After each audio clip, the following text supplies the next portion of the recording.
Les temps où l'homme doit prier dépend de ce que le Saint-Esprit dépose dans son cœur.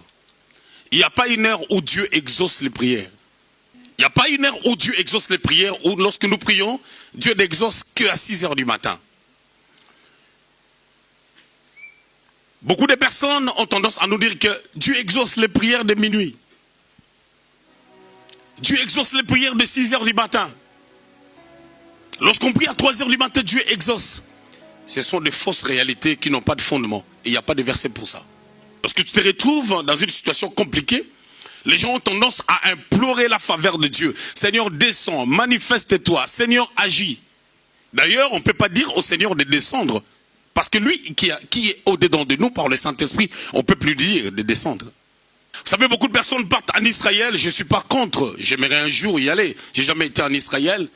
Mais un jour, j'irai moi aussi pour visiter, pour voir là où on a enterré Lazare, pour voir la tombe où le Seigneur était mis, pour voir certaines choses, le mur des lamentations. Mais je dis qu'on peut aller en Israël, au mur des lamentations, on s'accroupit, on célèbre le Seigneur. Je ne pense pas que quelque chose changera parce qu'on est simplement parti là-bas. Parce que le Seigneur l'a dit clairement. Ce n'est plus dans la sainte montagne, ce n'est plus à Jérusalem où on doit adorer. En d'autres termes, où on doit prier. C'est-à-dire, quand tu pries dans ta chambre, Dieu t'exauce.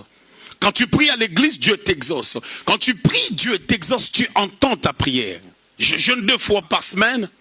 Je paye la dîme de tous mes revenus. Je ne suis pas comme lui.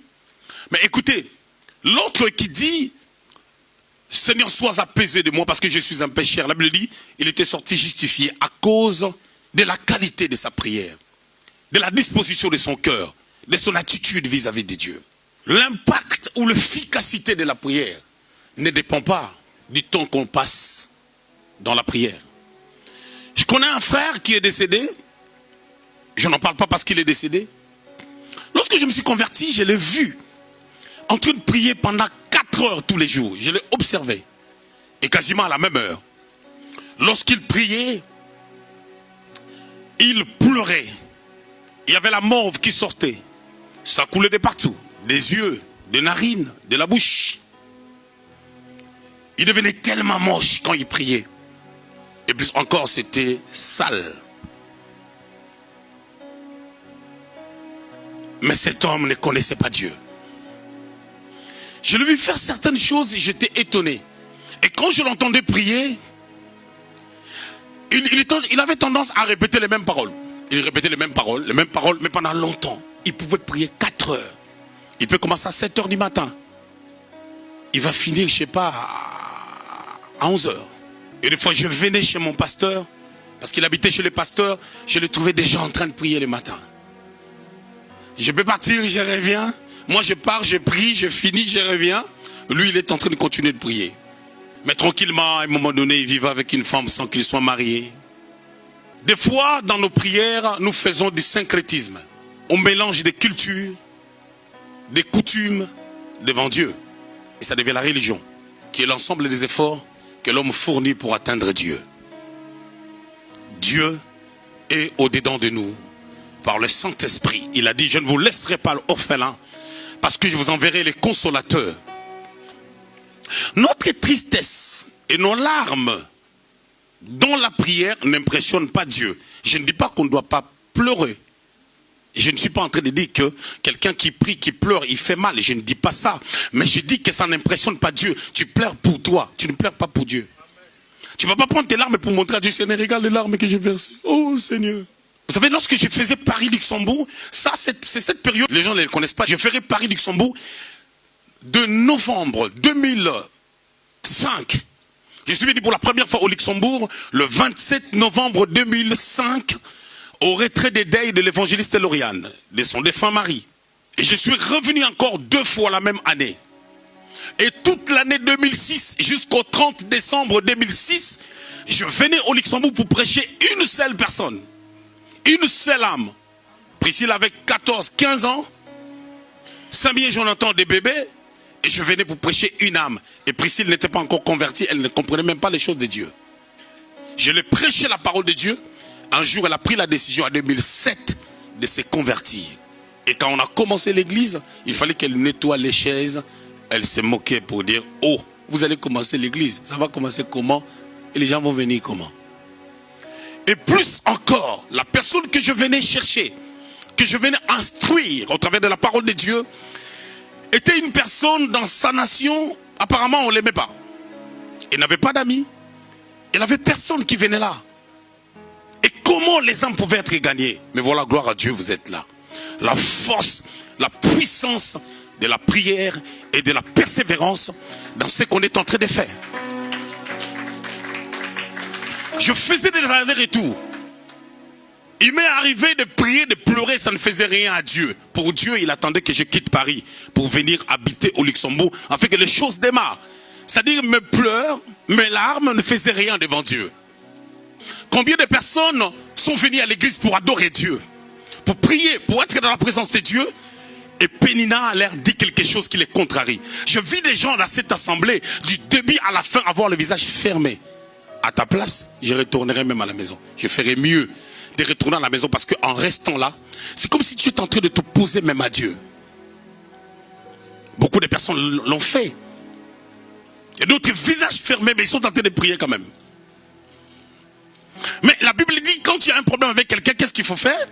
Il faut prendre d'abord les sacrifices. Tu veux offrir un sacrifice, quand tu as un problème avec quelqu'un, tu dois déposer les sacrifices d'abord et aller arranger les problèmes avec cette personne, et puis tu reviendras pour offrir ton sacrifice.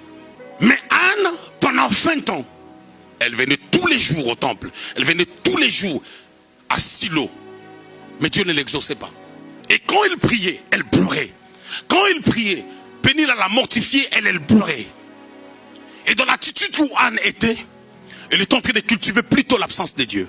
Elle est en train d'éloigner Dieu de la présence de Dieu. Excusez-moi la tautologie. Mais pour que Dieu se manifeste, cela dépend de notre attitude. Vous savez, les émissions que nous suivons à la télé détruisent des fois notre foi. Romains 10, verset 17, la Bible déclare: la foi vient de ce qu'on entend. Et vous devez comprendre une chose, lorsque nous nous présentons devant de Dieu, ce qui importe, ce ne sont pas des paroles que nous adressons à Dieu, mais c'est notre attitude. On peut répéter des paroles et rester longtemps dans la présence de Dieu, ça ne fait rien. Quand je parle de l'attitude, il faut comprendre déjà la situation qui perdure est liée à quoi? Qu'est-ce qui se passe? Et quand tu ne comprends pas la source de la situation qui se présente au devant de toi, tu vas commencer à juger Dieu. Et Dieu ne crée jamais de problèmes aux gens. Inutilement. Il arrive des fois, on laisse la volonté de Dieu par rapport à ce qu'on veut que Dieu fasse dans notre vie, selon la parole, mais on attend la bénédiction pour prouver aux gens que moi aussi, je peux me marier. Moi aussi, je peux faire ceci. Moi aussi, je peux obtenir telle chose. Moi aussi. Il nous arrive des fois de faire la prière d'intercession pour nous-mêmes. Or, la prière d'intercession ne se fait pas pour soi-même. Intercéder, c'est prendre la place de l'autre. Il nous arrive de faire des 21 jours de prière, parlant de jeûne d'Esther. Oh, je vais jeûner pendant 21 jours pour avoir le mariage, pour faire ceci, pour faire cela. C'est une fausse doctrine. Quand on parle de jeûne d'Esther, c'est-à-dire que c'est une prière que Esther devait faire. Pourquoi? Mais pour la situation que les Juifs étaient en train de traverser quand ils étaient assis, quand ils étaient à l'étranger. Quand est-ce qu'il faut faire la prière de supplication? Quand est-ce qu'il faut faire la prière de la foi? Et tous ces mélanges des choses sont en train de pouvoir faire la cacophonie dans nos prières. Et ça éloigne le Seigneur et le Seigneur ne peut pas répondre. Prier sans cesse. Qui peut prier sans cesse? Anne sans cesse, elle est en train de prier, mais il n'y avait pas le résultat, il n'y avait pas d'impact. Anne priait sans cesse, mais il n'y avait pas d'impact. Le prophète exaucé, il priait sans cesse. C'est quelqu'un que Dieu utilise par des miracles. Le paralytique marche au travers de son ministère. Quand il enseigne la parole de Dieu et la précision, il y a l'exactitude. Mais quand je suis en train de poursuivre, ou quand je suis en train d'attendre que Dieu me donne l'enfant, qu'est-ce que Dieu cherche à m'enseigner? Quelle attitude que moi, je dois adopter par rapport à ma situation, par rapport à ce que Dieu attend de moi? Mais peut-être que je me sentirais capable de tout. Parce que si 100 boîtiers se sont mis devant moi, il y a 96 qui ont marché. C'est la grâce de Dieu. Mais après, notre persévérance ne doit pas être liée du fait qu'on est en train de lui demander la même chose à plusieurs reprises. Mais notre persévérance dans la prière, notre prière sans cesse, ça doit être rattaché à des actions de grâce. Bien-aimés dans le Seigneur. nous éloignons Dieu de nos prières. Comment quelqu'un peut être en train de prier, tu demandes la même chose 1800 fois. C'est quelle sorte de prière? Pour votre édification spirituelle, suivez des puissants témoignages, des puissantes prédications, des puissantes prières en live, des émissions chrétiennes, des clips top gospel. Abonnez-vous dès maintenant sur notre nouveau compte YouTube Casarema Satellite. La Bible dit que vous devez vous entretenir par des psaumes, des hymnes, des cantiques spirituels, chantant et célébrant de tout votre cœur les louanges du Seigneur. Dès à présent, abonnez-vous sur notre chaîne YouTube Casarema Satellite 2. Vous serez alerté en temps et en heure de chaque nouvelle vidéo. C'est très simple. En un clic, vous êtes abonné. Sa bonté est insondable, sa fidélité. Pour recevoir toutes nos vidéos en temps et en heure sur vos téléphones portables, tablettes, ordinateurs, n'hésitez pas de faire sonner la cloche de notification. Ainsi, vous serez informé en temps réel sur toutes nos publications. Et vous ne raterez aucune de nos vidéos. Casarema, le canal qui te transmet la vie. Casarema, la chaîne qui t'emmène dans la présence de Dieu. Alors, abonnez-vous massivement. Sa bienveillance.